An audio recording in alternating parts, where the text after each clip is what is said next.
Sean bienvenidos una vez más a este su espacio expositivo con Tulio Reyes Miranda.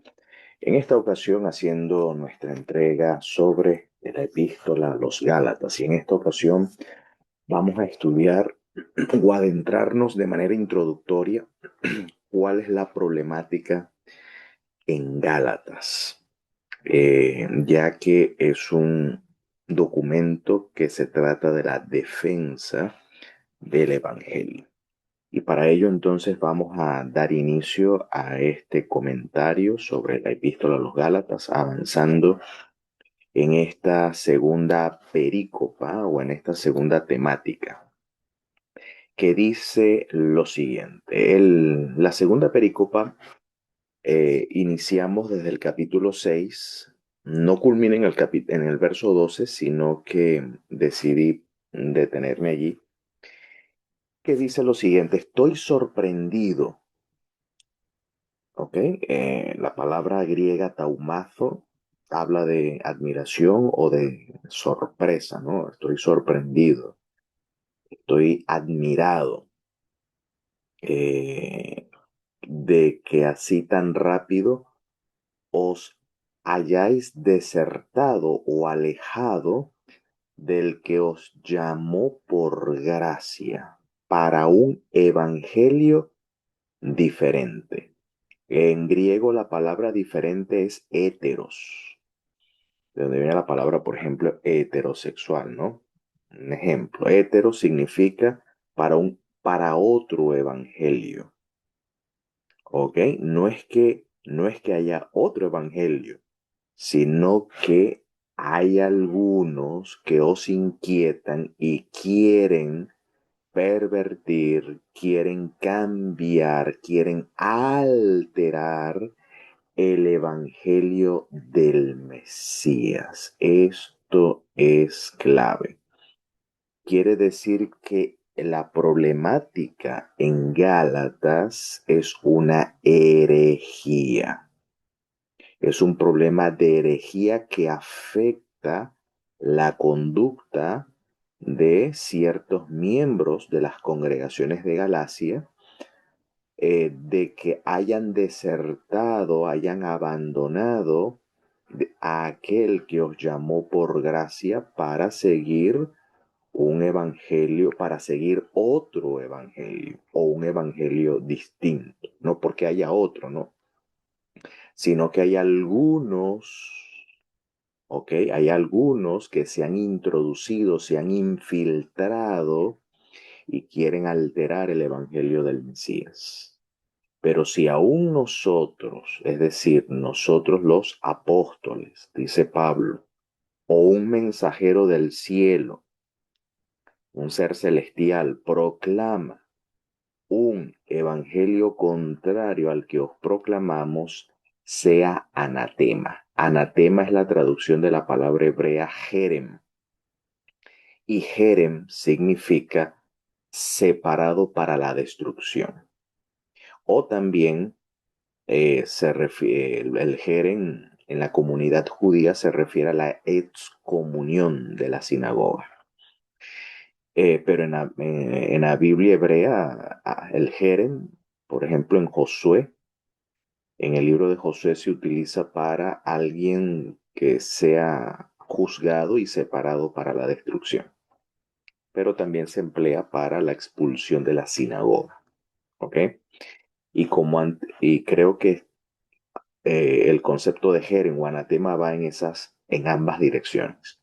Como antes hemos dicho, también ahora repetimos: si alguno proclama otro evangelio contrario al que recibiste, sea anatema. Wow, esto es categórico. Esto es categórico. Porque busco ahora el favor de hombres o de Dios, o busco complacer a los hombres. Si aún complacer a los hombres, no sería esclavo del Mesías. Aquí no hay medias tintas, ¿ok? O es el evangelio del Mesías, o sencillamente alguien quiere alterar el evangelio del Mesías. Porque os hago saber, hermanos, que el evangelio proclamado por mí, entonces el evangelio del Mesías del cual Pablo viene hablando, es el que predica él. es el que predica Pablo. Dice, el evangelio proclamado por mí no es según hombre, pues yo no lo recibí ni lo aprendí de hombre, sino por revelación de Jesús el Mesías. Esto es categórico, esto es interesante. Entonces, barajearlo. Ahora, ¿cómo es que se han infiltrado? ¿Cómo es que algunos han intentado alterar o cambiar el evangelio del Mesías? Bueno, vamos entonces al contexto histórico. Según Hechos capítulo 13, versos 4 al 5, Pablo es llamado por el Espíritu Santo a llevar a cabo una obra junto con Barnabé o Bernabé hacia la zona como dice aquí, hacia la zona de Asia Menor, ¿no? Hacia la zona de Galacia. Dice, ellos entonces, según Hechos 13 4 al 5 dice, enviados por el Espíritu Santo, descendieron a Seleucia y de allí navegaron a Chipre, que es una isla. Y llegados a Salamina, anunciaban la palabra de Dios. Aquí anunciar la palabra de Dios es anunciar el Evangelio, ¿ok? Se refiere.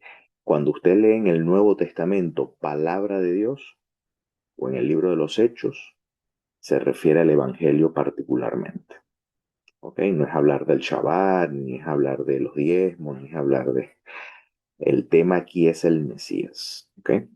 Entonces, llegados a Salamina, anunciaban la palabra de Dios, que equivale al Evangelio o al Mesías, en la sinagoga de los judíos. ¿Dónde llegó Pablo a iniciar su labor? En las sinagogas, como él mismo lo dice. El Evangelio es poder de Dios para salvación a todo creyente, al judío primeramente y después al griego. Entonces Pablo primero iba a las sinagogas judías. Entonces dice, tenían también a Johanán de ayudante. Aquí Juan, el famoso Johanán o Juan Marcos, el autor, según la tradición eclesiástica, fue el autor del Evangelio según Marcos. Entonces, Johanán fue de ayudante con ellos. Entonces, ¿cómo es el viaje de su apostolado? Fíjense, ellos se encontraban aquí, el llamado de Pablo lo recibe junto a Bar-Nehvá y se une al equipo Johanán, Juan, Marcos, en Antioquía de Siria. Noten, esta es la región de Siria, están aquí en Antioquía de Siria, bajan a Seleucia, donde está el puerto marítimo, toman una embarcación y viajan hacia Chipre, que es la isla, y llegan a Salamina. Llegan a Salamina. Entonces, hay que decir que en Salamina había una sinagoga de judíos. Hay una presencia judía en Chipre. Recuerden que los judíos estaban dispersos por todas estas zonas. Habían sinagogas en esta zona fuera de Israel. Eso es lo que se llama las naciones. Cuando dice la Biblia, vayan a y hagan discípulos a las naciones, se está refiriendo de ir a las sinagogas, ¿ok? Que se encuentran en las naciones. Las naciones es estar fuera de Israel. A eso se llama las naciones. ¿Ok? A los gentiles, pues, a las naciones. Pero hay presencia judía en las naciones, en todas estas, es decir, entre los gentiles, en diversas zonas, en este caso en Chipre. Llegan a Salamina y aquí predican allí.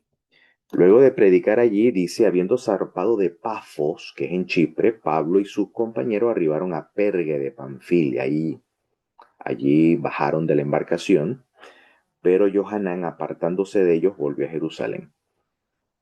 ¿Ok? Y ellos pasando de Pergue llegaron a Antioquía de Pisidia y entraron en la sinagoga un Shabbat y se sentaron. Segunda sinagoga, primera sinagoga en Salamina, aquí hay una presencia judía, en Chipre. Bajan a Pafos, toman otra embarcación allí, llegan a Pergue y de Pergue llegan aquí, pero ellos pasan a Antioquía de Pisidia donde hay una sinagoga.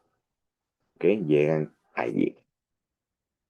Entonces, llegan ahí un Shabbat. Noten que el ministerio de Pablo va hacia las comunidades judías.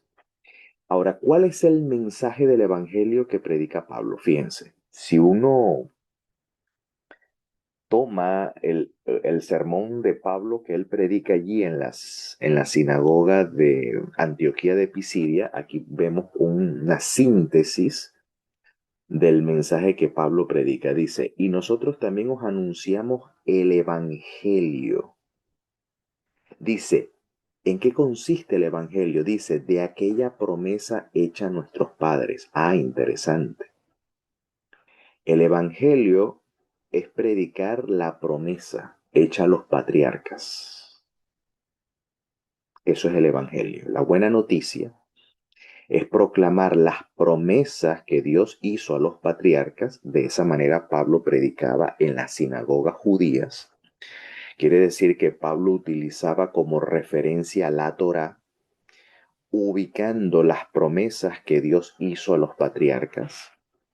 Noten, la cual Dios ha cumplido a los hijos de ellos, a los hijos de los patriarcas, es decir, a los israelitas, a los judíos.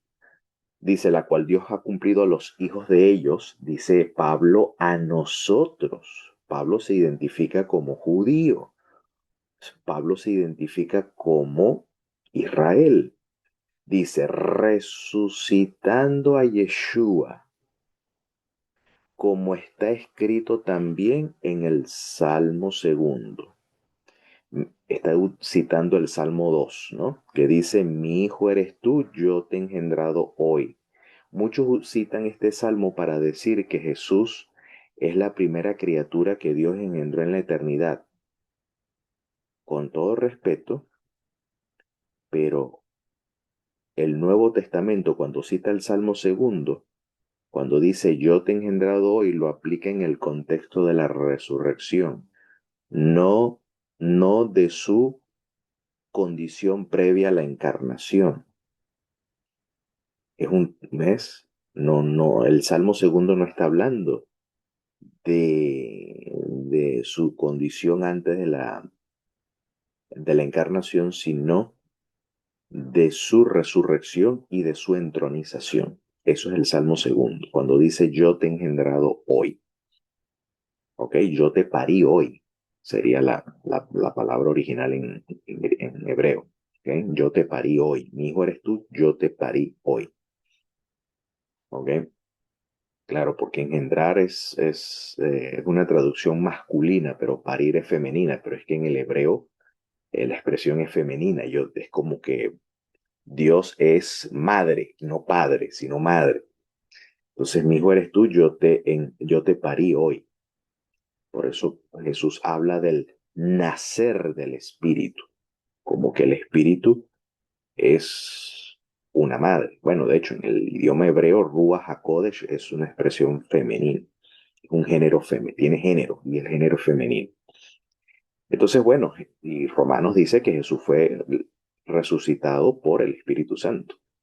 ¿Ok? Entonces, allí se da un nuevo comienzo, un nuevo nacimiento, por así decirlo, la resurrección de Jesús, porque inaugura una nueva era. Entonces, y en cuanto a que levantó de los muertos para nunca más volver a corrupción, lo dijo así, os daré las fieles o las firmes fidelidades de David. Eso es lo que literalmente en hebreo diría. O sea, os daré las firmes fidelidades de David. Por eso dice también en otro salmo, no permitirás que tú piadoso, que tú devoto, la palabra hasid en hebreo, aquí santo no es kadosh, sino hasid. Hasid significa devoto. No permitirás que tu devoto vea corrupción, porque a la verdad David, habiendo servido a su propia generación según la voluntad de Dios, durmió y fue reunido con sus padres y vio corrupción. O sea, ese salmo no habla de David, porque David vio corrupción. Mas aquel a quien Dios levantó no vio corrupción. Sepan pues esto, varones hermanos, que por medio de él se os anuncia áfesis de los fallos.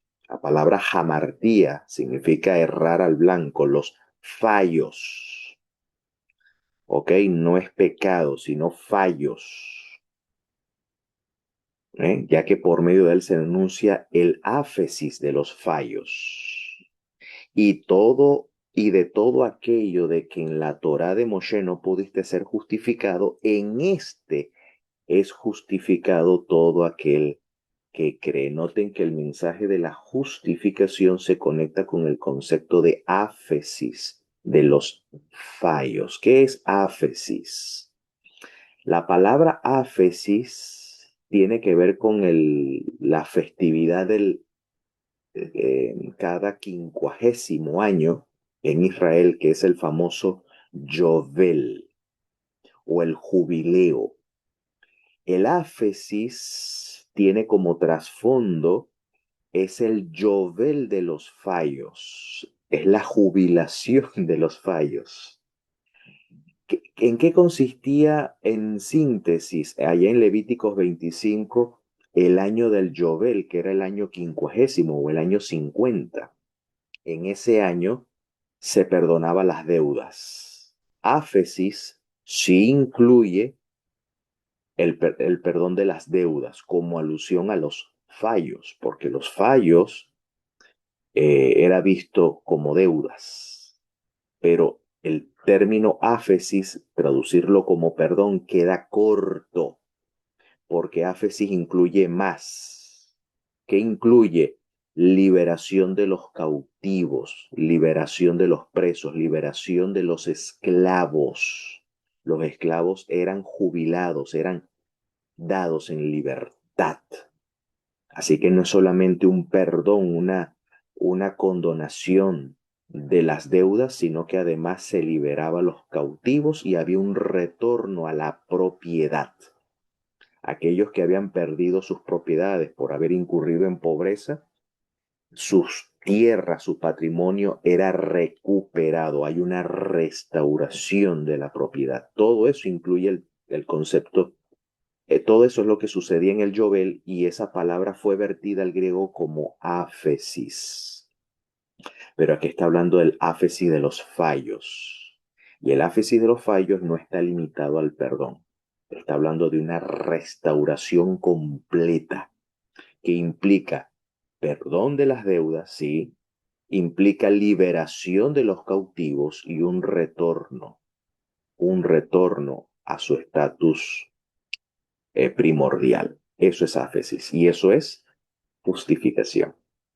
Así que la justificación no es solamente perdón de pecados, implica todo esto que concepto que abraza la palabra áfesis o lo que es su equivalente en el hebreo al Yovel. ¿Ok? Todo eso es justificación.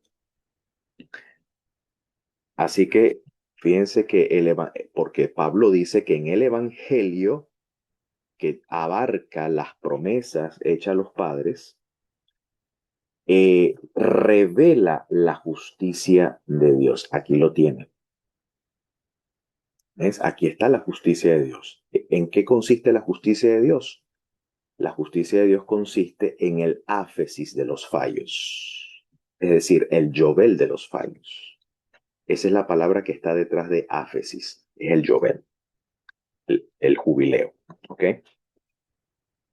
Y esta palabra la emplea mucho Lucas. Lucas emplea mucho este concepto. De hecho, está en Lucas capítulo 4, cuando Jesús anuncia su obra ya en la sinagoga, que fue el tema que yo mencioné, eh, el último tema de la serie de quién fue Jesús. Yo expliqué allí Isaías capítulo 61, que es el texto que Jesús cita como inauguración de su ministerio, que habla de un áfesis. Y esa es la palabra que en toda la literatura lucana está allí presente, la palabra áfesis. Ahora aquí aparece la palabra áfesis en conexión al tema de la justificación. Bueno, ahí lo tiene.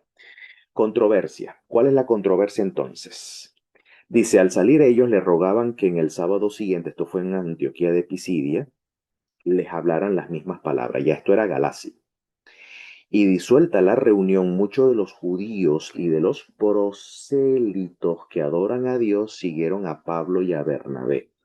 Noten que hubo un grupo de judíos que creyeron en el mensaje de Pablo, creyendo que Dios levantó de entre los muertos a Yeshua.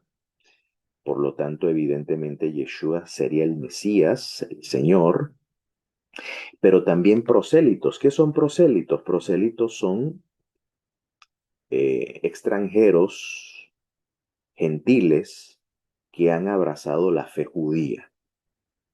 Eso es en síntesis lo que es un prosélito. Claro, en aquella época había dos tipos de prosélito, el famoso Ger Toshab y el Ger Sedek. El Ger Toshab había abrazado la fe judía, había abandonado la idolatría, ¿ok? Y seguía ciertos preceptos de la ley, no todos, pero no estaba circuncidado. En cambio, el Ger Sedek, Ger Toshab significa prosélito de la puerta, es decir, se ha integrado a la comunidad judía, pero no tiene ciudadanía en Israel, vamos a decirlo así. Tiene apenas una residencia, por así decirlo, es un residente, pero no es ciudadano aún. Y el Ger Sedek es el nacionalizado, es el que ha participado de la circuncisión. Ahora, aquí dice prosélitos, no sabemos en qué categoría estaban estos prosélitos, posiblemente habían prosélitos en ambas categorías, ¿no? Como Ger Toshab y Ger Sedek. Posiblemente estaban en esas dos categorías. Pero que adoran a Dios siguieron a Pablo y a Bernabé. También estos prosélitos creyeron en el Evangelio, los cuales hablando con ellos les persuadían a permanecer fieles a la gracia de Dios.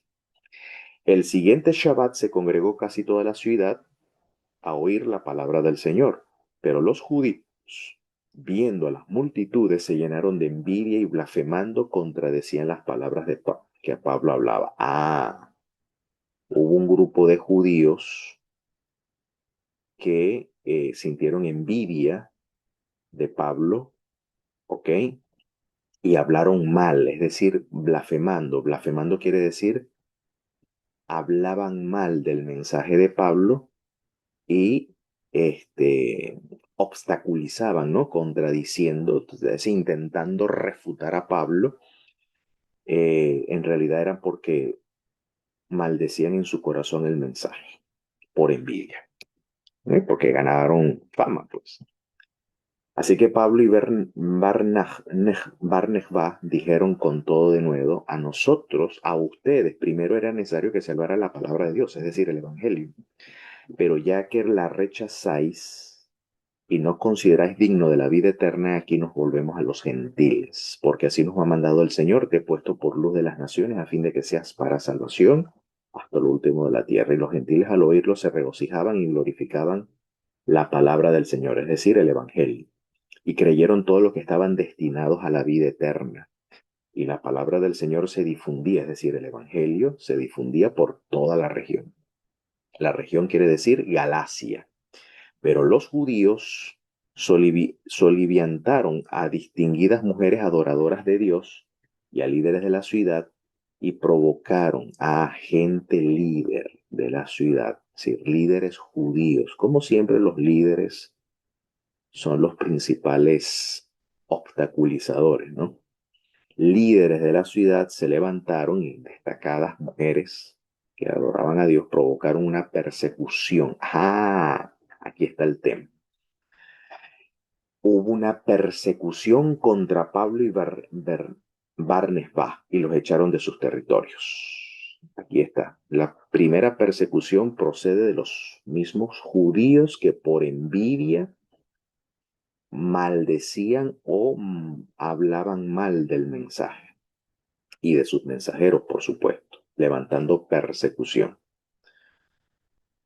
Dice luego, estos entonces sacudieron el polvo de sus pies contra ellos y se fueron a Iconio. De Antioquía de Pisidia pasaron a Iconio. ¿Ok? Pasaron a Iconio. Entonces, pero llegaron unos judíos de Antioquía y de Iconio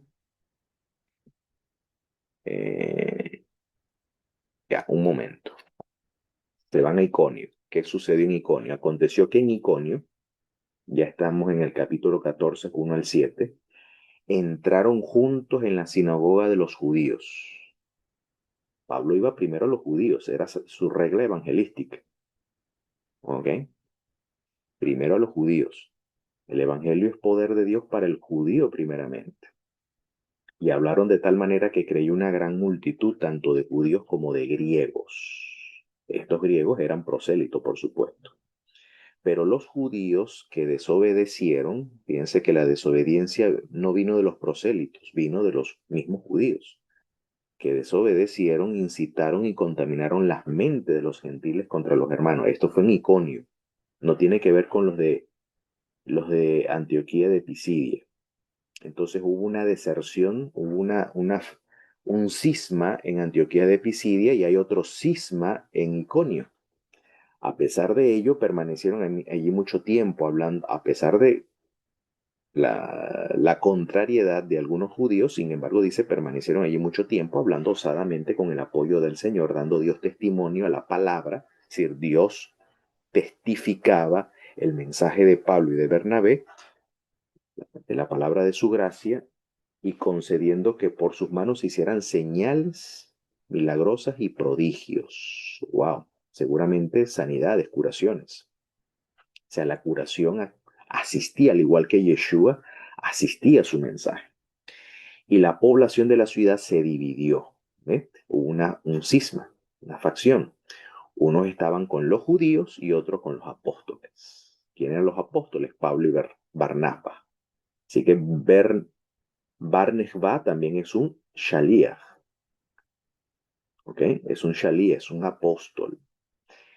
Recuerden que apóstol en el mundo griego era el jefe militar, mejor dicho, un enviado para cuestiones militares, en este caso un jefe de navío, ¿no? Un jefe de fragata, un navío.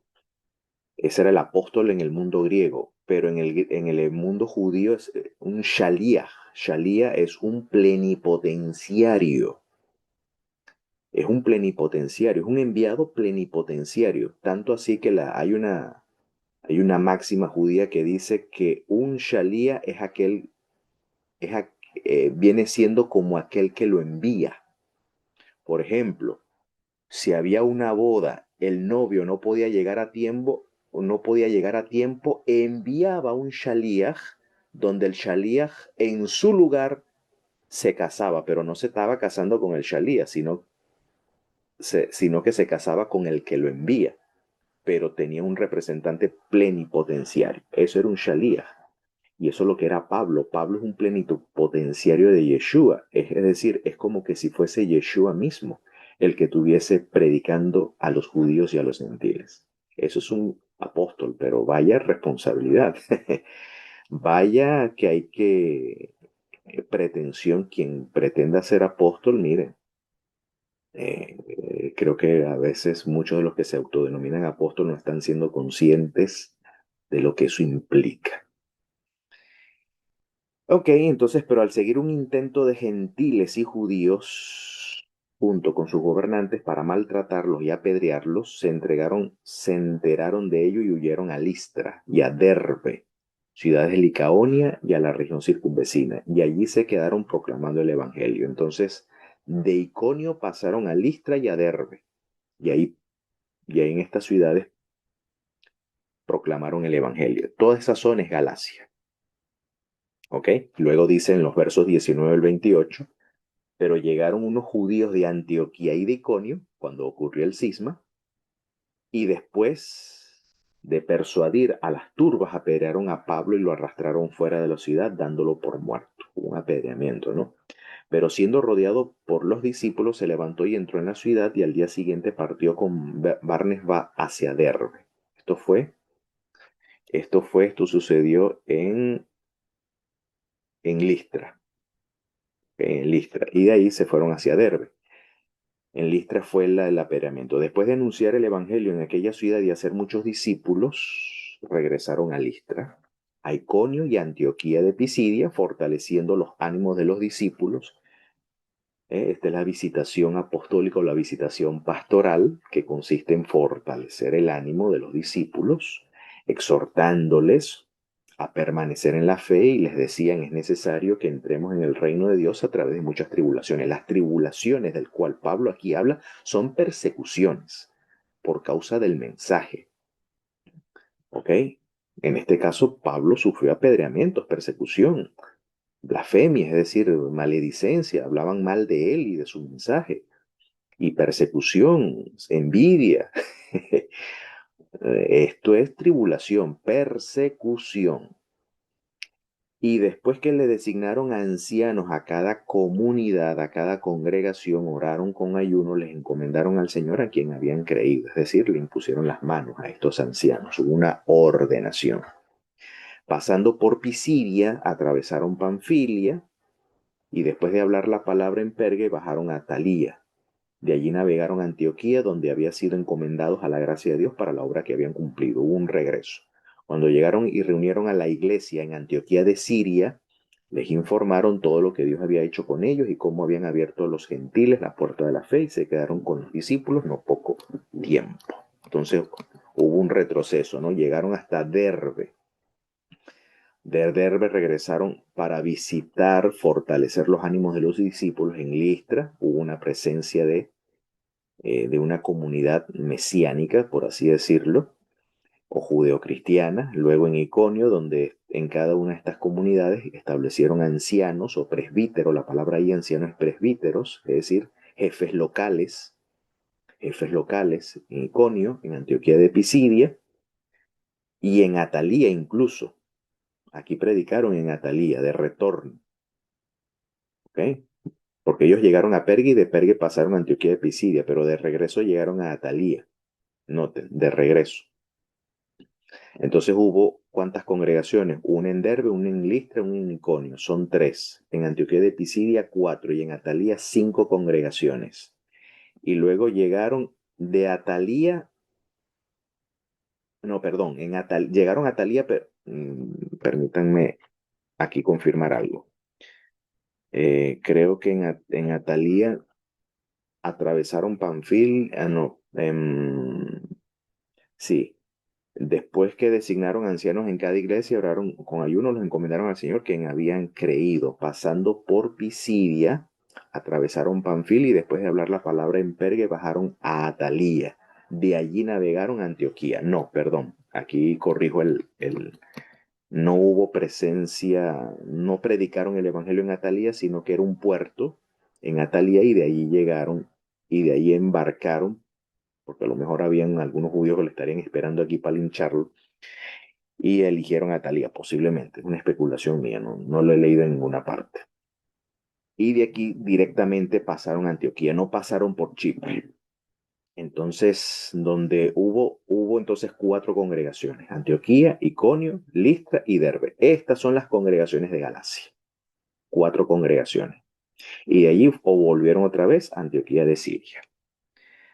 Ahora, ¿qué sucedió después? Bueno, luego viene Hechos 15, 1 al 2, cuando dice: pero algunos que habían bajado de Judea decían a los hermanos, bajado de Judea, o sea, venían de Israel y fueron a estas comunidades donde Pablo había predicado, en esas 4 congregaciones: Antioquía, Iconio, Derbe y Listra. 4 congregaciones. ¿Ve? Habían bajado de Judea, decían a los hermanos: a menos que seáis circuncidado conforme al rito o la costumbre. La palabra griega ethei, de donde viene la palabra ética, que es la costumbre, la forma de tú comportarte dentro de un entorno social, o la norma social que todo el mundo sigue. Y la norma social no necesariamente tiene que ser moral, sino que la norma social es lo que se acostumbra a hacer o llevar a cabo. En este caso, a menos que seáis circuncidados conforme a la tradición de Moisés, sería la traducción, ¿okay? Según la norma de Moisés. Y ya vamos a especificar a qué se refiere la norma de Moisés. La gente cree que la norma de Moisés es lo que está escrito en la Torá, en el Pentateuco. Y no es así. No es así. La norma de Moisés se refiere a la tradición oral judía. Ya vamos a ver. Dice, no podéis ser salvos. Entonces surgió de parte de Pablo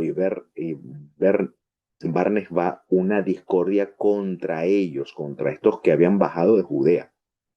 Aquí cambiaron la estrategia.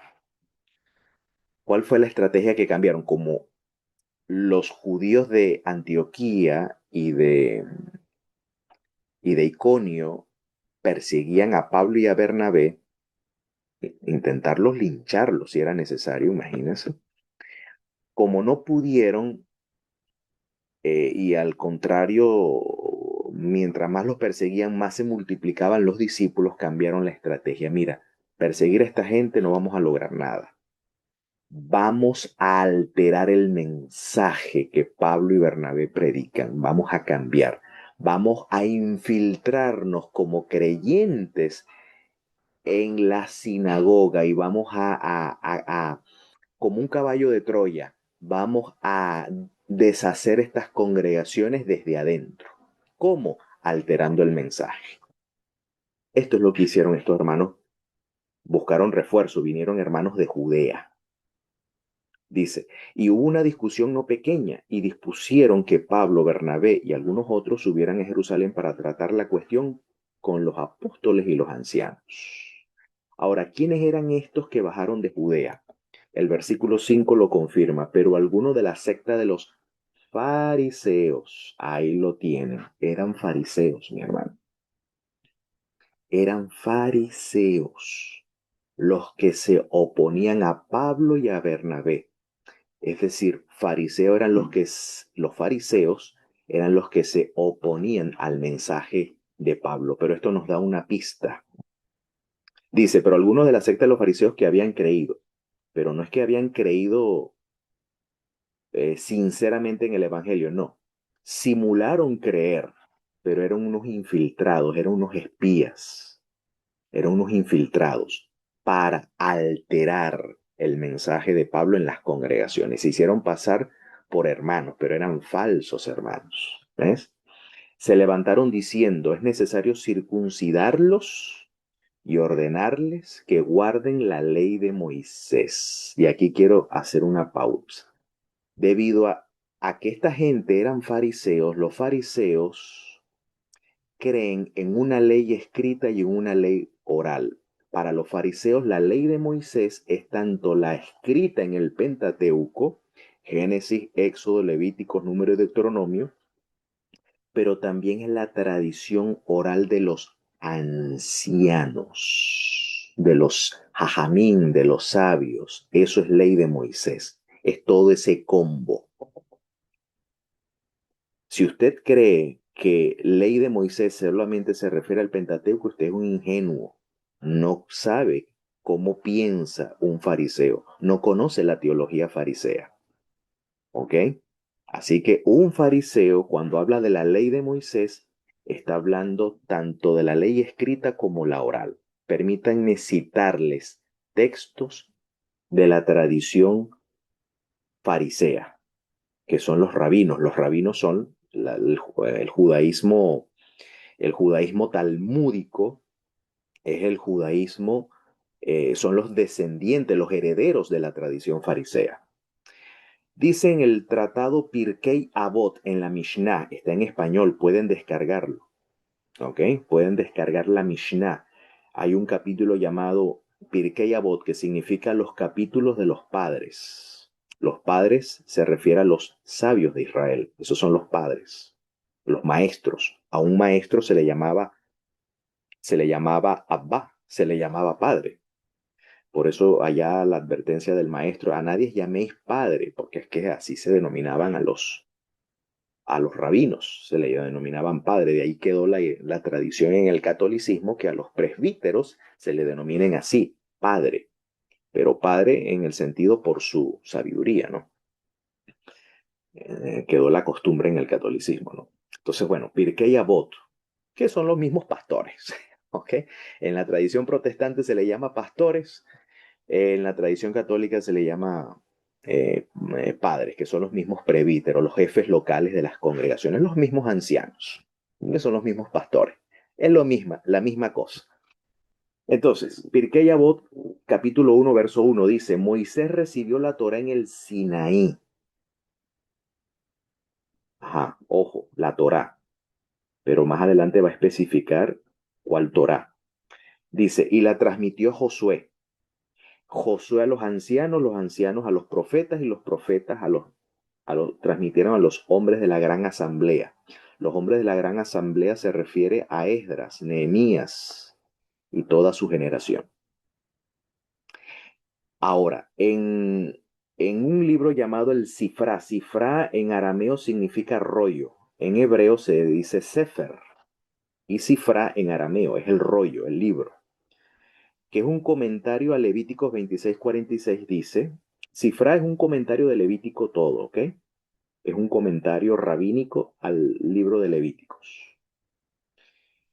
Pero la cita es sobre Levíticos 26:46, que dice, las leyes, plural, los decretos y las enseñanzas. La palabra enseñanza en hebreo es torot, el plural de Torah, porque es género femenino. Esto enseña que fueron dadas dos torot, una escrita y una oral. Así que cuando los hebreos, perdón, los fariseos hablan de Torah, se refiere tanto a la escrita y a la oral, a ambas.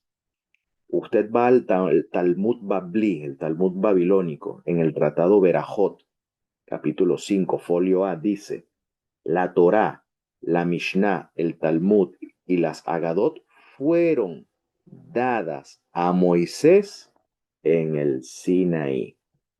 Por tanto, cuando dice acá que Moisés recibió la Torá en el Sinaí, se refiere tanto a la escrita como a toda la tradición oral registrada en la Mishnah, en el Talmud y las Agadot. Las Agadot son las historias, los relatos.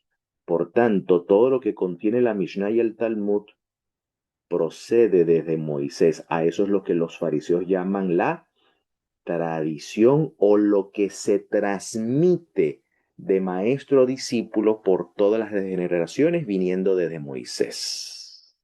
Los fariseos creen que toda su teología procede desde el Sinaí, desde Moisés. Su teología, la teología farisea, es lo que aquí ellos llaman Torah, para que sepáis. Así que cuando se habla aquí que los fariseos decían que si no se circuncida conforme a la Torá de Moisés, se refiere a la interpretación que los fariseos hacen de la Torá. Así que se reunieron los apóstoles y los ancianos para considerar este asunto. Después de mucha discusión, el famoso concilio en Jerusalén, se levantó Pedro y les dijo, noten el mensaje petrino, varones, hermanos, vosotros sabéis que desde los primeros días Dios escogió de entre ustedes que los gentiles oyeran por mi boca la palabra del Evangelio y creyeran. Y Dios, que conoce los corazones, dio testimonio a favor de ellos, dándoles el Espíritu Santo, igual que a nosotros. Y nada discriminó entre nosotros y ellos, purificando por fe sus corazones.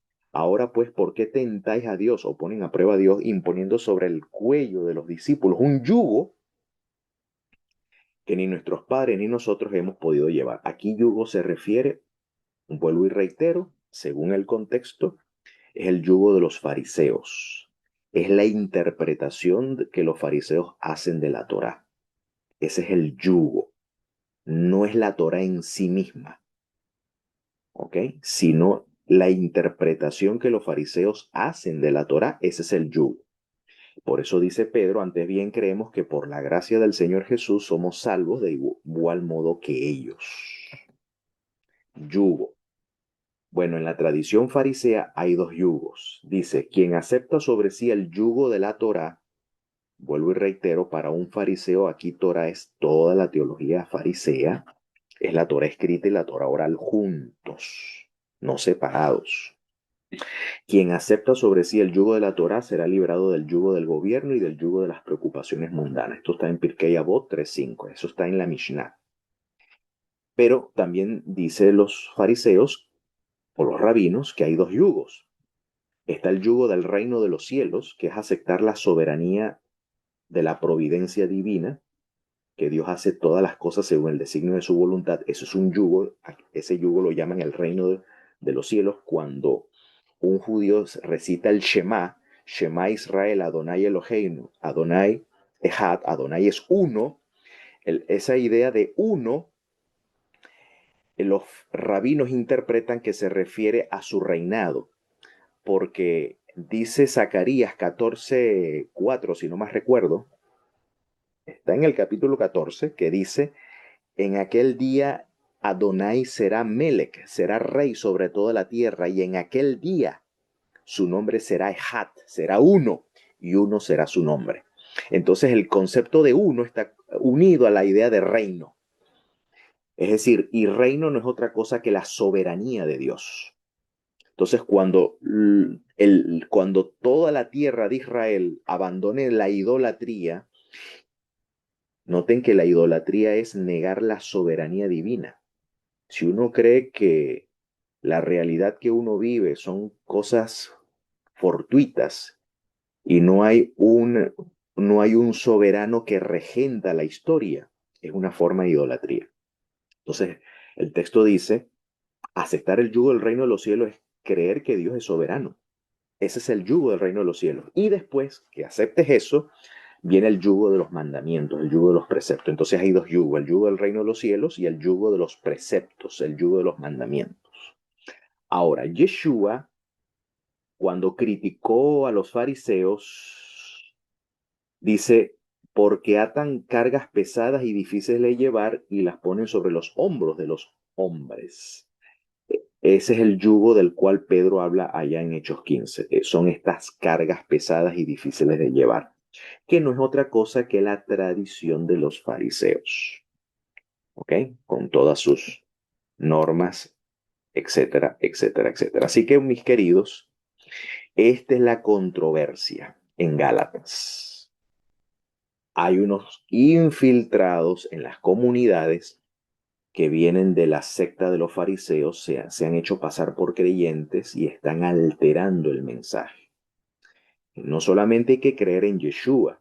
Fíjate que los fariseos estaban diciendo: sí, hay que creer en que Jesús es el Mesías, pero, eh, pero, pero paralelamente, alternadamente, le estaban infiltrando, le estaban inyectando la idea de que no es solamente no es solamente seguir a Jesús como Mesías, sino que además tienes que someterte al rito de la circuncisión. A estos que habían creído, posiblemente estos que habían creído entonces eran prosélitos no circuncidados, porque le estaban exigiendo la circuncisión. Circuncidarse según la tradición de Moisés. Y circuncidarse según la tradición de Moisés es seguir todo el protocolo fariseo, que más adelante se va a denominar los procedimientos de la Torá o obras de la ley. La palabra obra de la ley significa literalmente los procedimientos de la ley, pero no es la ley de los 10 mandamientos, es la ley de la tradición oral farisea. ¿Ok? Es someterse prácticamente a la teología farisea, de la cual el Evangelio nos viene a emancipar. De eso, en este caso, se trata la controversia. Sobre esto seguiremos ahondando más en los próximos temas.